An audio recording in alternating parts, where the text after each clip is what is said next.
as I've said from day one, one has to be open to argument, interested in evidence. We can't be driven by ideology. We have to be driven by the spread of this disease. I'm going to announce in a moment the number of people lost their lives, getting close to record numbers yesterday. The fact that we saw a 5.2% increase in the number of new positive cases in the state. And saw modest increases in hospitalizations, ICUs. I'll update those numbers in a moment. It's just another reminder. This disease has not gone away. A few people reached out to me, said, oh, no, it will. Just need a little sunlight, and it's going to be solved. There's a sense that people are spreading that around, and somehow that it's a disinfectant itself. We are hopeful there may be a seasonality to COVID-19, but the reality is, even in countries like Singapore, they had a big setback. They opened up too early, had a big setback, had to close down. They, I think, had roughly 1,400 cases in one calendar day just in a city, nation state of Singapore, because they may have moved too quickly to open things back up. It's a way of long-windedly making this point. We're guided by health. We're guided by your health and the health of others. And I want everybody to know no one's invincible.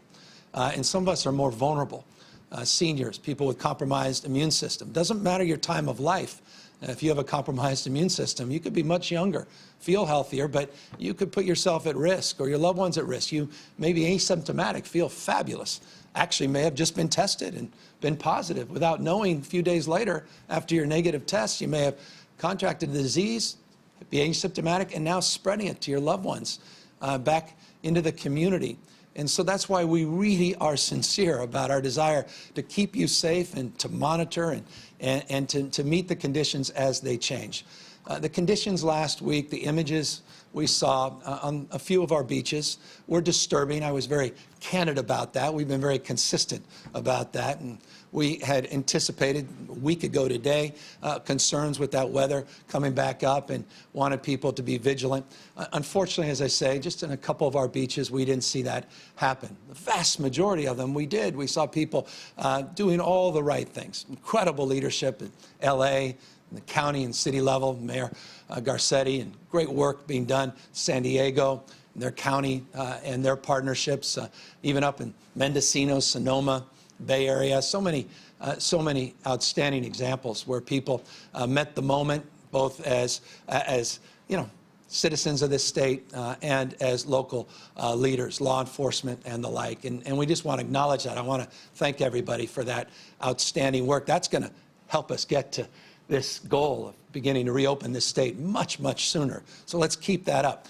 But in areas where we didn't see that, you have to acknowledge that. You have to own that.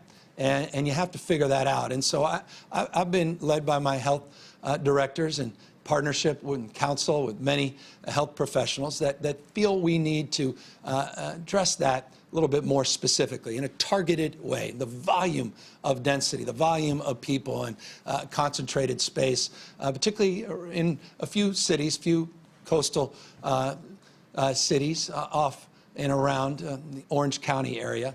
Those were the point of particular concern. So today we want to make some clarifications. We're going to do a hard close in that part of the state, just in the Orange County area. We're working with the county. By the way, I want to acknowledge the great work of the county. They put together some interesting and very thoughtful guidelines on reopening their local economy. It's just an example of a lot of great work that's being done at the local level. We're bringing that into the conversations we're having up here. That's the spirit that we want to see all across the state, and I want to acknowledge that spirit in Orange County. But specific issues on some of those beaches have raised alarm bells. People that are congregating there that weren't practicing physical distancing, that may go back to their community outside of Orange County and may not even know that they contracted the disease, and now they put other people at risk, put our hospital system at risk, and the like. I'll just remind you, L.A. County, these are large counties, but L.A. County, San Diego County, Orange County, those are three of the four largest areas of concern in this state as it relates to total number of people that have tested positive and the total number of people that have been hospitalized.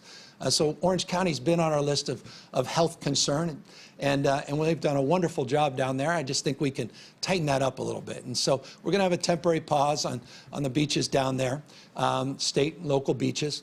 We want to work very closely with local elected officials, and we're committed to doing that. And if we can get some framework and guidelines to get this right, we can reopen very, very quickly. But we gotta make sure we can get this right. Why undo all the great progress? Let's move this state forward together. And I know there's that urge and that desire, and that's why I hope you take a look at all the new outdoor activities that are absolutely allowable, things that were already allowable but may not have been as clear.